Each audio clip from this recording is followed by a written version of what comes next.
Minha sogra, cunhada e esposa organizaram um teste de lealdade com uma colega minha de trabalho. Mas alguém deveria ter feito um teste assim com a minha sogrinha. Estou casado com minha esposa, Geis, há 5 anos. Estamos juntos desde a faculdade. Nosso relacionamento teve dias muito ruins, como qualquer outro, mas os dias bons sempre foram maioria. Estamos tentando ter um bebê há 1 ano, e eu a tenho apoiado completamente durante esse processo. Há cerca de 5 meses, uma nova estagiária entrou para nossa equipe no trabalho. Vamos chamá-la de ABI. Ela se mostrou uma pessoa muito animada e super ansiosa para aprender. No início, não pensei nada a respeito, apenas mais um rosto novo no escritório. Fui designado para ajudá-la no treinamento e supervisionar algumas das suas tarefas. Mais uma vez, tudo completamente normal. Mas, à medida que as semanas passavam, o comportamento dela começou a mudar. Ela começou a me elogiar muito. No início era sutil, dizia coisas como: "Você é muito bom no seu trabalho" ou "Espero poder ter sua confiança algum dia." Totalmente inocente, certo? Mas depois começou a ficar pessoal. Comentava sobre minha aparência, dizia que gostava do meu perfume, mencionava como minha esposa devia ser uma mulher de sorte, etc. Cortei isso pela raiz na primeira vez que ela fez um comentário inapropriado. Disse diretamente que eu era casado e que não aceitava esse tipo de conversa. Também contei tudo para minha esposa naquela mesma noite. E ela apenas riu. Disse algo como: "Bom, você é bonito, não posso culpá-la." Achei uma reação estranha, mas apreciei que ela não tivesse ficado com ciúmes ou feito drama. Mas ela estava com ciúmes. E é sobre isso que venho contar aqui. Nos meses seguintes, a BI ficou mais ousada. Começou a se inclinar demais quando fazia perguntas, a me tocar casualmente no braço, e até deixou um bilhete na minha mesa dizendo: "É divertido estar com você. Não conte para sua esposa." Isso me incomodou de verdade. Tirei uma foto, enviei para Geis e disse: "Acho que preciso ir ao RH novamente." Sim, eu já tinha mencionado isso ao RH antes, e Geis minimizou. Ela me disse que talvez a estagiária simplesmente não tivesse limites e que eu não deveria arruinar a carreira de uma garota jovem por causa de uma paixonite. Então deixei pra lá. Disse à ABI que ela tinha ultrapassado os limites e que o bilhete era inapropriado. Ela se desculpou e se afastou por algumas semanas. As coisas se acalmaram um pouco, mas continuei alerta. Então, na semana passada, ela fez algo que eu genuinamente não esperava. Estávamos os dois trabalhando até tarde, finalizando um relatório, e quando me virei para ir embora, ela tentou me beijar. Literalmente saltei para trás e disse: "Que diabos você está fazendo?" Ela imediatamente começou a rir. Eu disse que era o fim da linha, que iria ao RH na primeira hora da manhã. Foi então que ela soltou a bomba. Disse que tudo era falso, que estavam me colocando à prova. No começo eu nem entendi o que ela queria dizer, mas quando contou tudo, começou a fazer sentido. Minha esposa tinha planejado tudo. Ela continuou: "Você passou no teste, ok? Era para eu ver se você cederia à tentação, e você não cedeu. Sua esposa e a mãe dela vão ficar encantadas." Pensei que ela estivesse tirando sarro, tentando salvar a própria pele ou algo assim. Mas quando cheguei em casa e contei tudo para Geis, ela não negou. Parecia envergonhada, até com lágrimas nos olhos, mas admitiu que era verdade. Geis disse que sua irmã, vou chamá-la de Cris, é amiga da ABI, e que tinham brincado sobre me colocar à prova durante uma noite de vinho, meses atrás.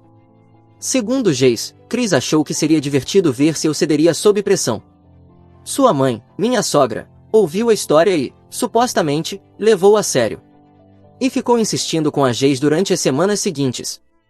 Eventualmente, Geis aceitou. Diz que foi principalmente para sua mãe deixá-la em paz e para ter tranquilidade, já que estamos tentando formar uma família. Ela disse: "Precisava saber se você estava realmente comprometido com isso." Nem consigo descrever o quão insano tudo isso parece quando escrevo. Minha esposa organizou um teste de lealdade usando a amiga da irmã dela, que conseguiu uma maldita vaga de estágio na minha empresa e me assediou emocionalmente por meses. E nem uma única vez ela pensou: "Ei, talvez isso seja loucura e profundamente manipulador." A pior parte? Ela teve múltiplas oportunidades de parar com isso. Quando mostrei o bilhete, ela não parou. Quando disse que estava pensando em ir ao RH de novo, ela minimizou. Quando disse que me sentia desconfortável, ela permitiu que continuasse. Não falei com ela desde então. Disse que precisava de um tempo para pensar. Estou debatendo seriamente se sequer quero continuar casado. Me sinto como um maldito rato de laboratório.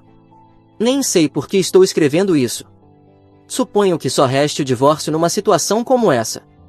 Porque isso é uma loucura autêntica. Atualização 1. Estou de volta mais uma vez, e honestamente, gostaria de não estar. Hoje estou escrevendo isso do meu carro, estacionado a algumas quadras de casa, porque eu precisava sair e respirar. Pressionei minha esposa para obter mais detalhes sobre tudo, e se estou aqui agora, é porque tudo ficou ainda pior. Comecei com perguntas, e admito que estava bastante irritado no início, mas ela ficou ali sentada por um minuto, como se estivesse tentando decidir se me contava mais ou não. Eventualmente, ela simplesmente desabou chorando. Disse a ela que não ia dizer nada até ouvir tudo do lado dela. Ela me contou que sua mãe vinha colocando ideias na cabeça dela sobre homens infiéis, que você nunca pode realmente saber se alguém é leal até colocá-lo à prova. Aparentemente, elas começaram essa conversa depois que começamos a falar sobre ter um bebê. Essa parte doeu muito. Como se ela quisesse ter um filho comigo, mas só se eu passasse no teste primeiro. Ela disse que tudo começou como uma piada. A irmã dela mencionou algo sobre a amiga, a estagiária, ser bonita, e comentou em tom de brincadeira. Imagina se pedíssemos para ela flertar com ele, só para ver. Então, segundo minha esposa, a mãe dela pulou na ideia como se fosse algo genial. Disse que seria uma boa forma de saber quem eu realmente sou. Minha esposa afirmou que, a princípio, não queria fazer isso, mas a mãe continuava insistindo, dizendo que não queria que a filha acabasse como ela. Nota à parte, não dei muita atenção a isso na hora, mas agora fico me perguntando o que ela quis dizer com isso. Eventualmente, minha esposa cedeu. Disse que estava apenas curiosa, e que não faria mal se eu passasse no teste. Bom, se minha esposa não consegue ver o mal que isso causou, é preocupante. O dano é que você colocou toda a minha carreira e reputação em risco porque sua mãe não consegue conter sua paranoia. O dano é que você plantou uma mina na minha vida e só esperou que eu pisasse nela. Perguntei se ela teria me contado, caso a estagiária não tivesse quebrado. Ela disse que não sabia, que dependia do que acontecesse, que talvez simplesmente vivesse com a culpa se eu passasse no teste. Foi aí que me levantei. Disse que precisava de ar. Ela estava chorando e implorando para que eu ficasse, mas simplesmente saí. Nem peguei um casaco. Apenas as chaves, a carteira, e fui embora. Agora estou aqui, sentado no carro, a algumas ruas de distância, e sinto que tudo virou de cabeça para baixo. Nem sei o que pensar. Fico reproduzindo os últimos meses na minha cabeça, me perguntando se houve outros testes dos quais eu nem sabia. Fico pensando em como tudo foi tão casual, cada vez que mencionei a estagiária, como ela agia como se não fosse nada demais. Tudo parece tão manipulador em retrospectiva. Já nem estou mais bravo com a estagiária. Pelo menos ela desabou sob pressão. Estou bravo com minha esposa, por ter deixado isso ir tão longe. Por aceitar algo que poderia ter arruinado tudo. Por pensar que isso, de alguma forma, era justificável, porque a voz da mãe dela em seu ouvido é mais alta do que sua confiança em mim. Algumas pessoas me perguntaram nos comentários da minha postagem original se já tivemos problemas de confiança no passado. E não, na verdade, não. Tivemos desentendimentos normais, claro, mas nada que sugerisse esse nível de desconfiança. Ela mencionou que seu último namorado a traiu, e que sua mãe sempre foi muito crítica com suas escolhas de parceiros. Mas achei que tivesse conquistado a confiança dela. Aparentemente, não. Não sei ainda o que vou fazer. Disse a ela que precisava de tempo para pensar. Já faz 2 horas que estou nesse carro, apenas olhando para o painel. Provavelmente vou acabar dormindo no quarto de hóspedes esta noite.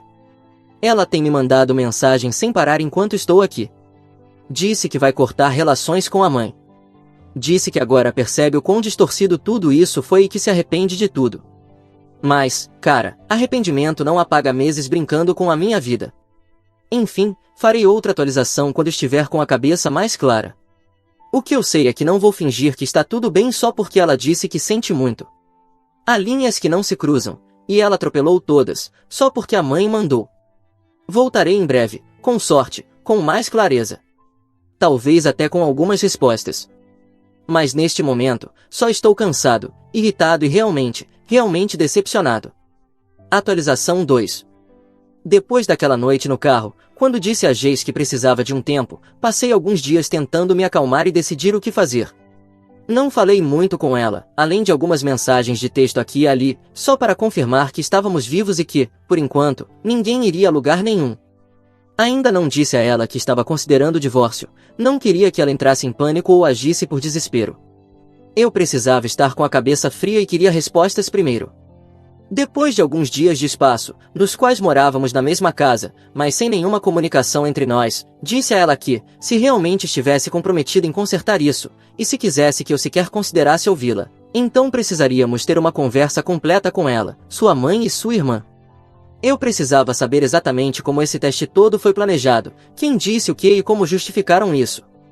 Disse que ela me devia esse mínimo de respeito. Para minha surpresa, Jace aceitou. Ela parecia mais nervosa do que nunca, mas disse que sim. Entrou em contato com as duas e organizou um encontro na casa da mãe para aquele final de semana. Deixei claro que não estava indo em busca de reconciliação nem para uma espécie de terapia em grupo. Eu ia buscar clareza e a verdade. Nada mais. Ela não discutiu. Quando cheguei, Jace já estava lá dentro com a irmã. Entrei e o ambiente estava tenso. Pedi que me explicassem tudo. Como foi planejado esse absurdo de teste de lealdade, como todos se envolveram e por que diabos acharam que isso estava certo. Jace falou primeiro. Admitiu novamente que tudo surgiu da insegurança. Disse que, durante uma fase difícil no nosso relacionamento há um ano, sua mãe ficava dizendo a ela que a maioria dos homens não consegue ser fiel a longo prazo e que eu só era bom em esconder isso. Aparentemente, essa era uma ideia que sua mãe colocava na cabeça dela desde que era adolescente. Sua irmã se desculpou por sua parte em tudo isso, chegou a dizer que se sentiu horrível vendo como eu fui humilhado daquela forma. Ela parecia genuinamente arrependida. Então, a mãe da Jace interveio e todo o tom mudou. Cortou a cunhada bruscamente e basicamente latiu: "Você não tem nada do que se sentir culpada, isso era necessário." Perguntei: "Necessário para quê?" Ela me olhou e disse: "Para proteger minha filha. Homens traem, essa é a realidade." "Você passou?" "Ótimo. Mas se tivesse falhado, melhor agora do que depois de ter um filho." Perguntei como ela podia pensar que organizar algo assim era saudável ou justificável. Ela começou um discurso: "Você acha que todos os homens que traem mostram sinais claros? Nem todos são esposos perfeitos por fora. Eu vi isso, eu vivi isso. Este mundo não é justo com as mulheres. Você não tem o direito de ficar bravo porque alguém colocou sua integridade à prova." Naquele momento percebi, essa mulher não apenas me desprezava, ela odiava o nosso casamento e odiava homens. Provavelmente me via como uma decepção inevitável na vida da filha e estava esperando o dia em que eu cometesse um erro. E quando eu não cometi, ela ficou com raiva, ao invés de aliviada.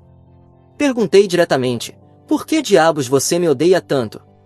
Ela zombou e disse: "Eu não te odeio, simplesmente não confio em homens que agem perfeitinhos demais." Jace começou a chorar novamente, pedindo desculpas e implorando para que eu não a deixasse. Disse que agora percebia o quão tóxica era a influência da mãe e que nunca deveria ter ido junto com aquilo. Eu disse que não queria mais conversar. Já tinha as respostas que precisava. A irmã dela parecia miserável, Jace estava chorando desconsoladamente, e minha sogra apenas parecia como se não tivesse feito nada de errado. Fui embora e dirigi até em casa. Jace chegou alguns minutos depois. Não disse uma palavra a ela. Naquela noite, fui direto para o quarto de hóspedes. Jace e eu não trocamos mais do que algumas frases desde aquela noite. Ela está me dando espaço, mas continua deixando bilhetes ou me mandando mensagens, dizendo que fará qualquer coisa para consertar isso. Eu não sei se há algo que possa ser consertado, porque, mesmo que Jace esteja arrependida agora, ela ainda permitiu que a mãe anulasse seu julgamento. Olha, não estou dizendo nada oficial ainda, mas comecei a investigar um pouco por conta própria. Quero entender por que minha sogra é assim, por que ela fez tanto esforço para sabotar o nosso casamento. Porque eu não acredito que isso seja apenas por eu ser homem. Tem algo mais profundo aí, e eu vou descobrir. Atualização 3. Então, entrei em contato com o primo da minha esposa, Eric. Gente boa, sempre tivemos uma relação decente. Fomos pescar algumas vezes ao longo dos anos, e ele não é exatamente o maior fã da minha sogra. Quando contei a ele tudo o que havia acontecido, ele ficou atônito. Eric também ficou curioso, especialmente sobre por que minha sogra parecia me odiar tanto, no fundo. Então ele começou a investigar discretamente. Eu não pedi que ele fizesse isso, ele simplesmente decidiu fazer por conta própria, certamente motivado pelo próprio desprezo que sente por ela. Ele conversou com alguns parentes mais velhos, algumas tias e tios que conheciam a família naqueles tempos. Disse que sempre houveram rumores de que as coisas não batiam com a história da minha sogra sobre seu falecido marido. Aparentemente, minha sogra disse às filhas que o pai delas havia morrido em um trágico acidente de carro quando eram muito pequenas. Os detalhes sempre foram vagos, e as meninas nunca fizeram muitas perguntas. Minha sogra o apresentava como um homem maravilhoso e doce, que se foi cedo demais e a deixou sozinha para criar as filhas. Ela usava essa história para manipulá-las sempre que questionavam alguma coisa. Mas a verdade é que ele não está morto. Está muito vivo. E minha sogra não era uma viúva inconsolável, ela foi o motivo do desaparecimento dele. Anos atrás, minha sogra teve um caso com um homem casado. O pai da minha esposa foi, na verdade, sua segunda opção. Ela se envolveu com esse outro homem, destruiu o casamento dele e ficou obcecada. Mudou toda a sua vida, levou as filhas para outro estado só para persegui-lo. Mas o homem, eventualmente, percebeu que ela era desequilibrada e a deixou, voltando para sua verdadeira família. Isso a desestabilizou completamente. Quando tentou voltar com o pai das meninas, ele já tinha seguido em frente. Minha sogra perdeu o controle. O ameaçou, disse que se ele tentasse entrar em contato com as filhas novamente, ela o acusaria de agressão. Eric contou a todos que ele era perigoso. O homem se afastou completamente, sem querer arriscar nada, especialmente depois de ver até onde ela estava disposta a ir para se proteger e proteger sua nova família. Ele cortou todo o contato. E assim, minha sogra reescreveu a história.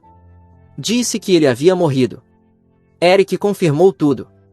Inclusive encontrou uma das filhas de um casal conhecido, que manteve contato com o pai da Jace por um tempo, e verificou que ele está vivo e se casou novamente, agora com outros filhos.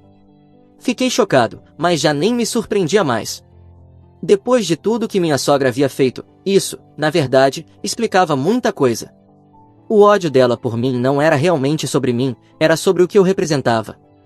Um homem que amava sua filha, que era leal, que respeitava limites, algo que ela nunca teve. Ela me odiava porque minha existência a lembrava de que homens bons existem, e que ela perdeu o dela por causa de suas próprias ações. A amargura dela não era apenas inveja, era projeção, negação e controle, tudo envolto num pacote tóxico. Guardei essa informação por alguns dias. Minha esposa continuava tentando conversar, chorando na porta algumas noites, implorando para que eu dissesse algo. Eu disse que precisava de espaço. A verdade é que eu precisava de tempo para planejar, porque percebi uma coisa, essa família se sustenta em mentiras. Mentira sobre o pai dela. Mentira sobre o amor. Mentira sobre a lealdade. Aquele teste não foi apenas uma violação da minha confiança, foi o último prego no caixão. Minha esposa pode ter sido pressionada, mas é uma adulta. Ela escolheu participar. Isso não é amor. Isso é manipulação. Hoje, decidi que vou expor tudo. Essas mulheres criaram um legado tóxico, enraizado em trauma e controle, e eu não faria mais parte disso. Meu plano é entrar em contato com o verdadeiro pai da minha esposa. Eu queria falar com ele, ouvir sua versão, confirmar tudo direto da fonte. Eric conseguiu o número dele. Atualização 4. Depois de conversar com o verdadeiro pai da minha esposa, que estava surpreso, mas aliviado por finalmente poder contar sua versão da história, obtive mais respostas. Mais respostas que estavam gestando outra tempestade. Esse homem, que não passava de um fantasma na vida das filhas durante todos esses anos, agora tinha a oportunidade de falar. Mas ele não estava com raiva. Na verdade, riu quando contei como sua ex-esposa havia inventado toda essa narrativa sobre sua morte. Ele desejava ter podido estar presente na vida das filhas, mas aqui está o ponto importante, elas não eram suas filhas. Os testes de DNA comprovaram isso. Com esse conhecimento, soube que era hora de expor tudo. Disse à minha esposa que precisávamos sentar e conversar sobre nós e sobre outras coisas que eu precisava contar. Assim fizemos, numa tarde em nossa casa, e eu contei tudo. Para começar, disse que estava pedindo divórcio. Só precisava encontrar um advogado para dar entrada no processo. Ela tentou discutir, pediu que eu pensasse melhor, mas minha resposta foi que não. Eu não iria continuar em um relacionamento com alguém tão manipulável pela própria mãe. O que viria depois? Que a mãe dela a convencesse a me trair. Certamente é algo que sua mãe já fez no passado, embora ela ainda não soubesse disso. E esse foi o próximo ponto que toquei, a infidelidade da mãe dela, o pai que não estava morto, que também não era seu verdadeiro pai, e o amante da mãe, que era o pai biológico. Bom, ou pelo menos é o que eu acho, porque pode haver mais pessoas envolvidas. Se ao menos alguém tivesse feito um teste de fidelidade na minha sogra a tempo, tudo isso poderia ter sido evitado. Essa parte da conversa foi longa, porque dei muitos detalhes, e no começo ela não queria acreditar. Mas mostrei algumas provas, mensagens e tudo o que eu tinha. O interessante é que, por um tempo, ela esqueceu que queria voltar comigo e se concentrou completamente nisso tudo. Depois, chegamos ao acordo de que eu ficaria na casa, e ela iria morar com a irmã por um tempo, até que vendêssemos o imóvel, o que decidimos fazer. E eu acho que será um divórcio relativamente amigável, porque ainda não envolvemos advogados, e já estamos fazendo progresso. Claro que, até que tudo se torne oficial, muita coisa pode mudar, mas me mantenho otimista neste ponto. Só espero que minha futura ex-esposa não mude de ideia no último momento e decida tornar o divórcio mais difícil. Não posso saber. Tudo dependerá de quão facilmente ela voltará a ser manipulada pela mãe. Sei que, neste ponto, as coisas na família da minha esposa vão explodir. Mas a parte boa é que me considero fora dessa família, então a onda de choque não vai me atingir. Talvez afete o divórcio, talvez não.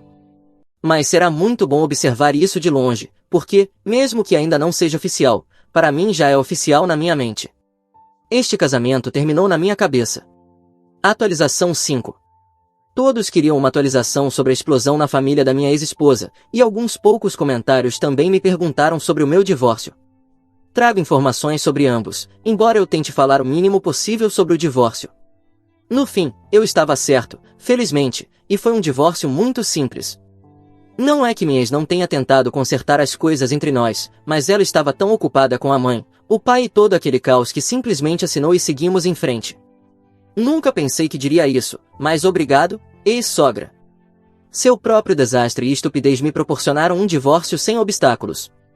Vou ser grato a você por ter aberto as pernas para sabe-se lá quem, embora eu não goste de imaginar isso nem de ter estado envolvido nessa história. Agora, com relação ao pai da minha ex, ela entrou em contato com o suposto pai morto, e fizeram um novo teste de DNA com a irmã dela. Nenhuma das duas é filha daquele homem, como já sabíamos. Depois encontraram o amante da mãe, e nesse caso não puderam fazer um teste porque ele se recusou. A mãe delas afirma que tem que ser ele, mas não há como obrigá-lo a aceitar fazer os testes. Minha ex-esposa tem exigido a verdade e quer saber se há mais pessoas envolvidas, mas a mãe jura que não. Bom, essa parte não é muito crível vindo da minha ex-sogra. Por essa razão, as duas filhas não estão falando com ela, e minha ex tem usado isso como argumento para dizer que poderíamos ter outra chance, caso eu queira dar essa oportunidade, agora que ela cortou a parte tóxica da família. Eu disse que não. E, além disso, mencionei outra coisa que aconteceu recentemente. Minha ex-cunhada tentou me adicionar nas redes sociais, e sabe qual foi a mensagem que me enviou para que eu a aceitasse? Uma cantada direta.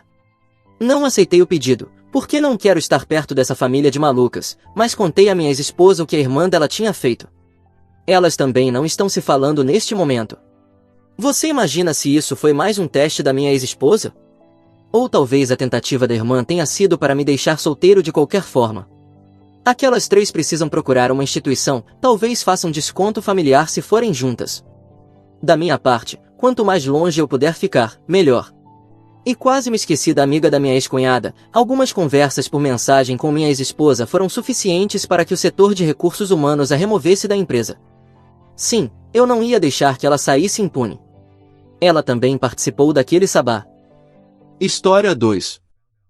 Meu melhor amigo colocou mole secretamente na minha bebida e depois pediu para mim e meu namorado fazermos homenagem. Mas depois eu descobri que eles estavam planejando isso nas minhas costas. Quando os confrontei, nunca pensei que seria eu a escrever uma dessas postagens. Eu leio esse sub há anos, sempre pensando, graças a Deus isso não é comigo, sempre que via situações realmente complicadas. Bem, aqui estou eu agora. Ainda estou processando tudo o que aconteceu e honestamente não sei mais o que fazer. Para dar um contexto, meu namorado Mark e eu estamos juntos há cerca de 5 anos agora. Nos conhecemos durante o segundo ano da faculdade, quando estávamos ambos naquela festa idiota de fraternidade que nenhum de nós queria estar. Acabamos sentados em um canto, zoando todo mundo ali, e isso foi basicamente tudo. Estamos juntos desde então. Nos mudamos para morar juntos depois da formatura e já falamos sobre nos casar algum dia, embora não estejamos com pressa. Nosso relacionamento tem sido bem sólido. Raramente temos brigas sérias, temos interesses e objetivos semelhantes e geralmente, gostamos da companhia um do outro. Às vezes, me pergunto se entrei em um relacionamento sério muito jovem, mas esse pensamento geralmente passa rápido, porque Mark é genuinamente um bom cara e nós dois funcionamos bem juntos. Nosso melhor amigo em comum, John, está em nossas vidas praticamente desde o começo. Mark o conhecia desde o ensino médio, mas nós três nos tornamos inseparáveis depois que eu o conheci em outra festa durante a faculdade. John é definitivamente o aventureiro do nosso grupo, sempre viajando para algum lugar novo, tentando comidas estranhas e trazendo histórias que parecem completamente inventadas, mas geralmente são verdadeiras. Ele trabalha em tecnologia ou algo que lhe permite trabalhar remotamente, então está sempre indo para países aleatórios por semanas ou meses de cada vez. Ele é solteiro e meio espírito livre, o que provavelmente explica por que ele e Mark se dão tão bem. Na outra noite, Mark e eu fomos a uma festa de aniversário da irmã de John, a Kate. Estávamos super empolgados porque John estava na Rússia há um mês, fazendo sei lá o que. Ele diz que foi só para diversão e exploração, mas com o John você nunca sabe. E ele literalmente tinha acabado de chegar do aeroporto para a festa. Acho que ele estava em casa talvez 2 horas antes de ir para o evento da irmã. Quando finalmente o vimos, foi aquele monte de abraços e saudades de vocês. E colocamos a conversa em dia sobre as coisas superficiais que aconteceram enquanto ele estava fora. A festa estava bem cheia com os amigos e a família da Kate. E depois de ficarmos lá por cerca de 1 hora, John sugeriu que fossemos à casa dele para conversarmos melhor. Isso não era incomum para nós. Nós três somos meio introvertidos e ficamos cansados em grandes reuniões. Todo mundo que nos conhece brinca que somos sempre os primeiros a sair de qualquer festa. A irmã do John nem se surpreendeu quando dissemos que íamos sair mais cedo. Ela apenas revirou os olhos e disse algo como típico antes de dar outro abraço em John. O apartamento do John fica a apenas 15 minutos do local da festa, então todos nós pegamos um Uber e fomos para lá. O lugar dele estava surpreendentemente limpo para alguém que acabará de voltar de um mês no exterior. Acho que ele tem algum tipo de serviço de limpeza ou algo assim. Começamos apenas relaxando na sala de estar dele, John nos contando sobre a Rússia e mostrando fotos no celular de todos aqueles prédios antigos e comidas estranhas que ele tinha experimentado. Mark ficava perguntando sobre as mulheres russas, o que era chato, mas enfim. John estava sendo John, dizendo que elas eram lindas, mas assustadoras. Estávamos lá há talvez 1 hora quando John, casualmente, tirou uma cápsula pequena e a engoliu com um pouco de água. Mark perguntou o que era e John respondeu: "Ah, é só um estimulante à base de plantas que eu comprei na Rússia. Um impulsionador natural de energia. Ajuda com o jet lag." Ele parecia totalmente normal ao dizer isso, como se estivesse apenas tomando uma vitamina ou algo assim. Então ele nos ofereceu um de forma super casual, como se estivesse oferecendo balas de menta ou algo do tipo. No começo nós dois dissemos não, e Mark começou a zoar ele por sempre trazer coisas estranhas de suas viagens. John sempre volta com barras de proteína estranhas ou bebidas energéticas ou sei lá o que de diferentes países, então isso não era fora do normal. Da última vez que ele foi para o Japão, trouxe umas gomas de cafeína que tinham gosto de pé, mas te mantinham acordado por horas. A conversa meio que mudou para John se defendendo, dizendo: "Cara, eu comprei isso numa farmácia de lá, e eles me deixaram passar pela alfândega com elas no avião. Quão ruins elas podem ser?" Ele nos mostrou um frasco com escrita russa e várias cápsulas dentro. Mark examinou as cápsulas e declarou que eram totalmente inofensivas, mas provavelmente inúteis, e de alguma forma acabamos os dois tomando uma. Mark tomou a dele primeiro, e eu pensei, que diabos, vou tomar uma também. É difícil explicar como isso parecia tão normal no momento, como se conhecêssemos o John há muito tempo e ele nunca tivesse feito nada para nos machucar. Isso era apenas mais um dos seus suplementos estranhos de viagem, ou assim pensamos. Voltamos a falar sobre a viagem dele e eu basicamente esqueci de ter tomado a cápsula por um tempo. Pedimos uma pizza porque nenhum de nós tinha comido muito na festa, e estávamos mais ou menos na metade quando as coisas começaram a ficar diferentes. No começo eu só me senti muito bem, como se fosse um bem comum. Tudo parecia um pouco mais brilhante e interessante. A pizza estava incrível, muito melhor do que deveria. Notei que estava falando mais do que o normal e rindo de tudo. Achei que talvez fosse apenas um bom humor. Depois de um tempo, me desculpei e fui ao banheiro. Joguei um pouco de água no rosto, o que foi incrível contra minha pele, e quando olhei no espelho, percebi que minhas pupilas estavam gigantes, tipo, assustadoramente grandes. O banheiro também estava estranhamente quente e aconchegante, e as toalhas pareciam incrivelmente macias e maravilhosas. Voltei para a sala, me sentindo um pouco preocupada, e falei para os meninos que algo estava errado. Foi aí que John nos contou. Ok, pessoal, não me odeiem, mas tinha mole nessas pílulas que eu dei a vocês. Eu congelei MDMA, você está brincando comigo? Comecei a entrar em pânico porque nunca fiz nada mais forte do que maconha, e mesmo isso é só de vez em quando Mark e eu estamos assistindo a filmes ou algo assim. Sempre fui bem certinha, não de uma forma chata, eu só nunca senti necessidade de experimentar muito. Mark parecia totalmente bem no começo e ficou todo não cara olhando para John, mas ele não parecia tão chocado quanto eu. Nós fomos embora bem rápido, com John pedindo desculpas atrás de nós enquanto saíamos pela porta.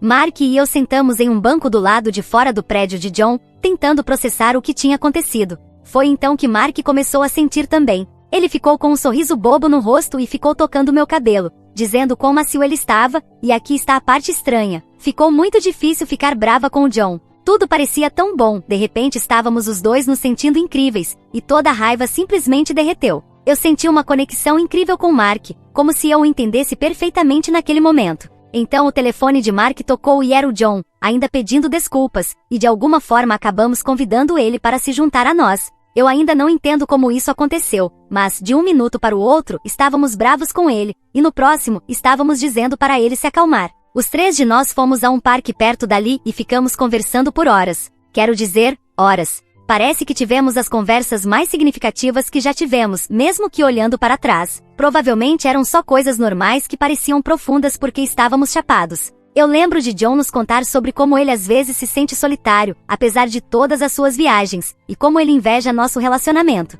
Mark falou sobre seus medos de estar muito estabilizado na nossa idade e perder experiências. Eu aparentemente dei um longo desabafo sobre o quanto eu amava os dois e como eles eram as pessoas mais importantes na minha vida, o que é meio embaraçoso olhando agora, mas parecia tão real na hora. Em algum momento ficou frio. Já devia ser umas 2 ou 3 da manhã, e descobrimos que abraços e contato físico eram incríveis com esse tipo de coisa. Estávamos todos abraçados no banco do parque como pinguins, e a conversa de algum jeito virou sobre sexo. Eu nem lembro como isso surgiu. Acho que John estava falando sobre uma garota com quem ele ficou em Moscou ou algo assim, e aí ele fez um comentário, perguntando se Mark e eu já tínhamos pensado em convidar uma terceira pessoa para a nossa cama. Eu não percebi o que ele estava sugerindo e só ri, dizendo algo estúpido como uau, isso seria emocionante. Mas Mark levou mais a sério e disse algo como talvez, mas é difícil encontrar a pessoa certa para isso. Então John, casualmente, falou, bem, eu me juntaria a vocês se quisessem. Normalmente isso seria super avard e estranho, mas naquele momento, tudo parecia bem e tranquilo.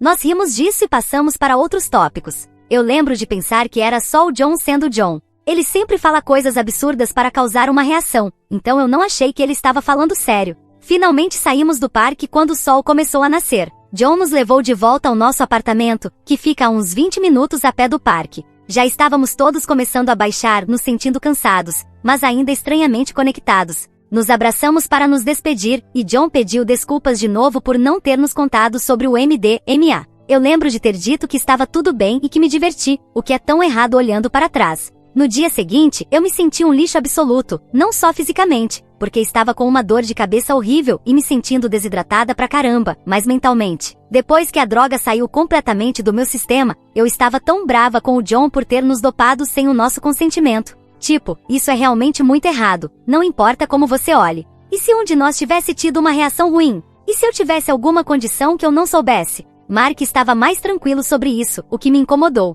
Ele ficava dizendo coisas como bem, nada de ruim aconteceu, e na verdade foi até meio divertido depois que superamos o choque inicial. Não conseguia acreditar que ele não estava mais chateado com o nosso suposto melhor amigo literalmente nos dopando. Quando finalmente vi John mais tarde naquele dia, ele apareceu para checar como estávamos, trazendo Gatorade e burritos de café da manhã, como se isso fosse resolver tudo. Eu deixei ele saber exatamente o quanto eu me senti violada. Tivemos uma briga enorme, onde eu falei exatamente como me senti, e ele ficou pedindo desculpas. E dizendo que achava que iríamos gostar e simplesmente não teria tentado de outra forma. Ele disse que já fez isso com outros amigos antes, e todos tiveram boas experiências. Isso só me deixou mais brava. A briga ficou bem intensa, eu estava gritando, John estava desesperadamente se desculpando, e Mark estava meio preso no meio, tentando acalmar as coisas. Em um ponto eu disse para John sair do nosso apartamento e ele parecia que eu tinha dado um tapa nele. Ele saiu rapidamente depois disso, e Mark ficou bravo comigo por ter sido dura demais.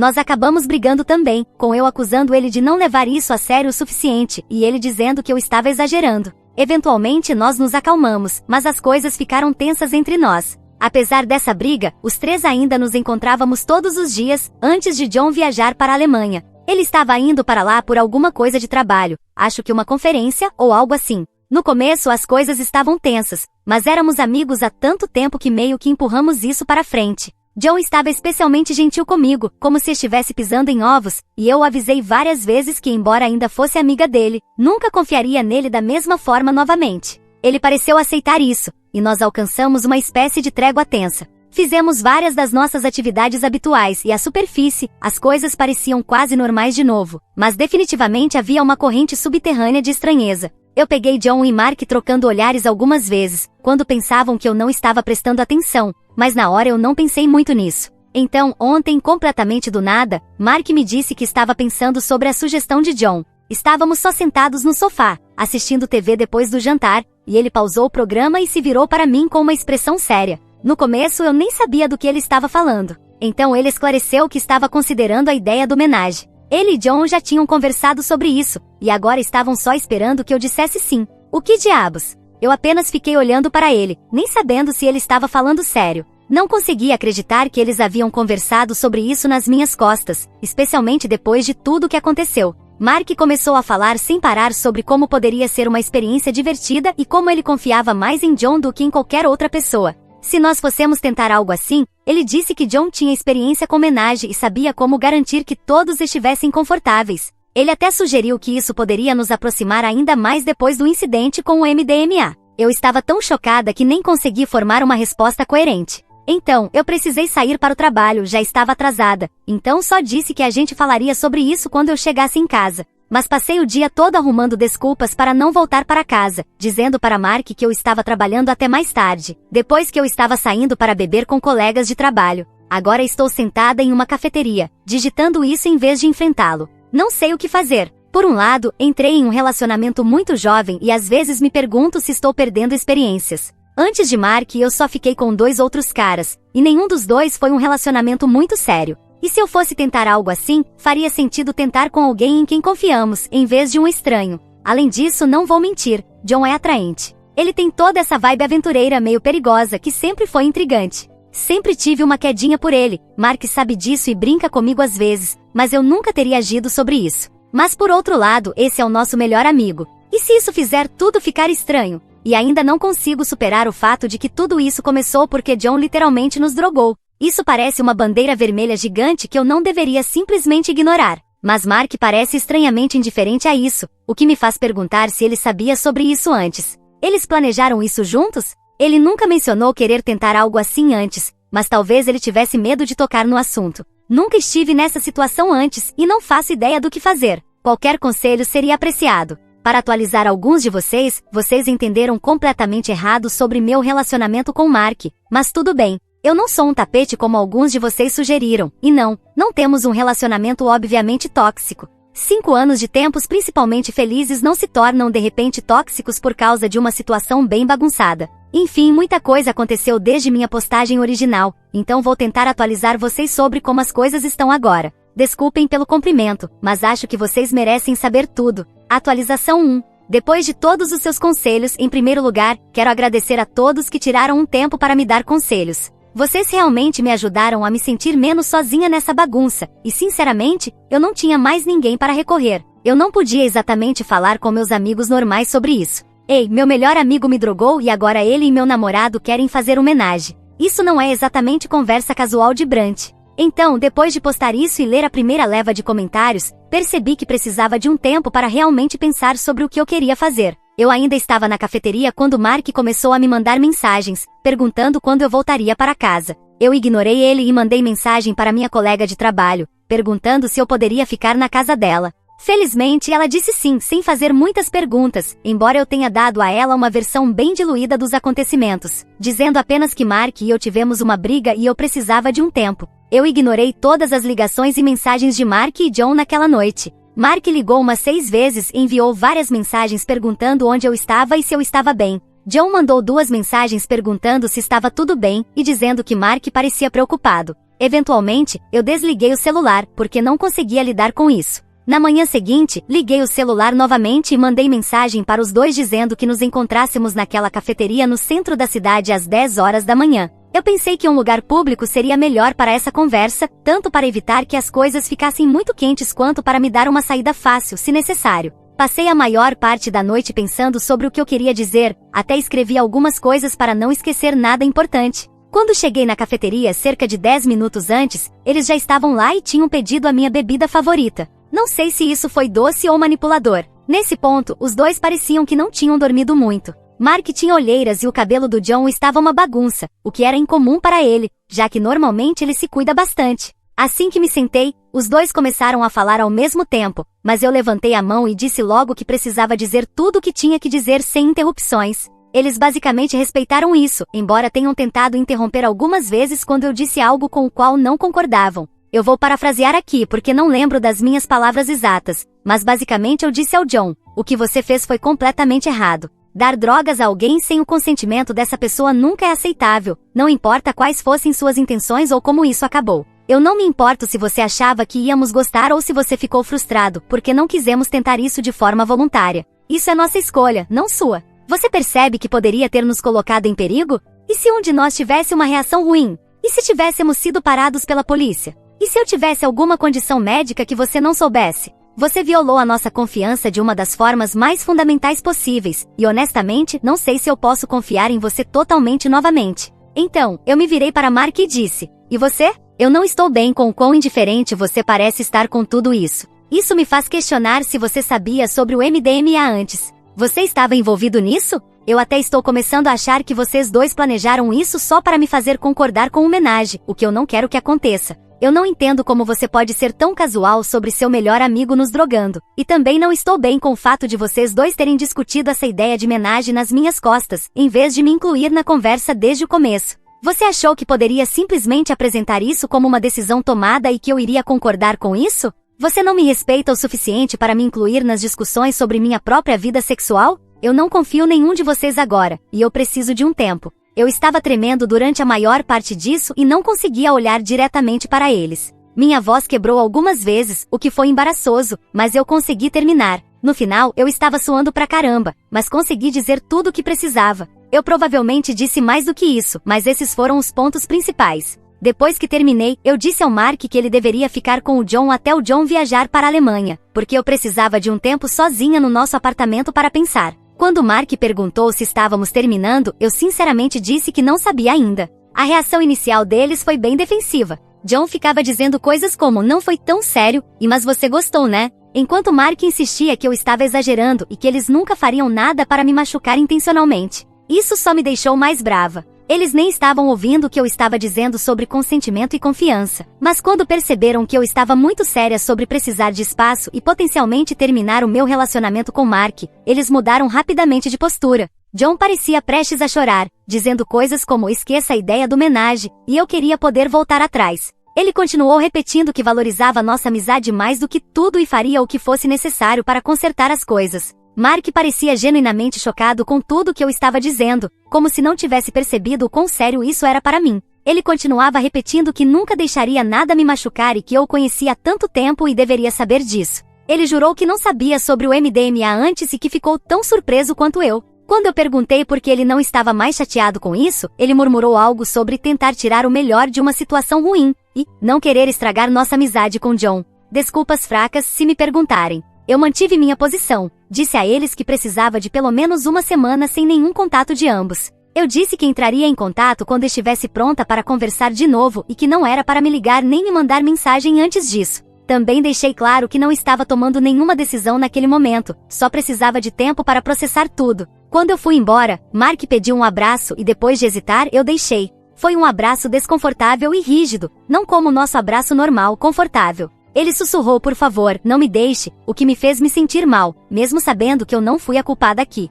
John tentou me abraçar também, mas eu só balancei a cabeça e fui embora. Eu fui direto para o nosso apartamento e fiz as malas com roupas suficientes para cerca de uma semana. Eu não queria ficar lá se Mark decidisse ignorar meu pedido e voltar para casa. Estou ficando com a colega de trabalho por enquanto. Ela tem sido ótima sobre tudo isso, mesmo que eu ainda não tenha contado a ela os detalhes. Atualização 2. Mais tarde naquele dia, recebi uma mensagem do Mark dizendo: John cancelou a viagem dele para a Alemanha, então vou ficar com ele até você querer que eu volte. E se você voltar algum dia? Não importa o que você pense, só tente lembrar que eu te amo mais do que tudo. Eu não respondi e não pretendo responder tão cedo. Os próximos dias foram estranhos. Me joguei no trabalho e tentei não pensar muito sobre toda a situação, mas é difícil quando é tudo que eu consigo pensar. Eu fico indo e voltando sobre o que fazer. Às vezes, acho que estou exagerando e deveria apenas perdoá-los. Afinal, nada realmente terrível aconteceu, e eles parecem realmente arrependidos. Outras vezes, sinto que isso revelou algo fundamental sobre ambos, algo que não consigo deixar de ver ou ignorar. Eu acabei cedendo e li algumas das mensagens deles.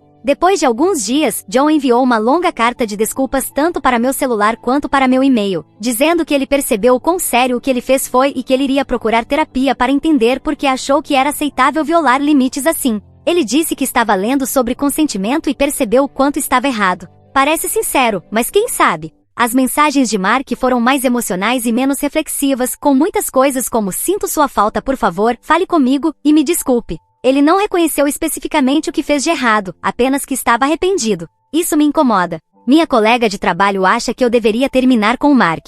Ela diz que mesmo sem saber os detalhes, o fato de eu ter sentido a necessidade de sair do nosso apartamento sugere que isso é um problema maior do que estou admitindo para mim mesma. Então é isso. Eu ainda não sei o que vou fazer. Ter aquela conversa inicial tirou um grande peso dos meus ombros, mas ainda tenho tantas perguntas. Não poderei postar mais uma atualização depois disso por causa das regras do sub, então acho que isso é tudo por enquanto. Eu posso não ter encerrado isso ainda, mas queria deixar todos vocês saberem o que aconteceu. Mais uma vez, muito obrigada a todos pela ajuda e apoio durante tudo isso, realmente significa muito. Eu nunca imaginei estar nessa situação, mas saber que estranhos na internet estavam do meu lado tornou um pouco mais fácil enfrentar isso.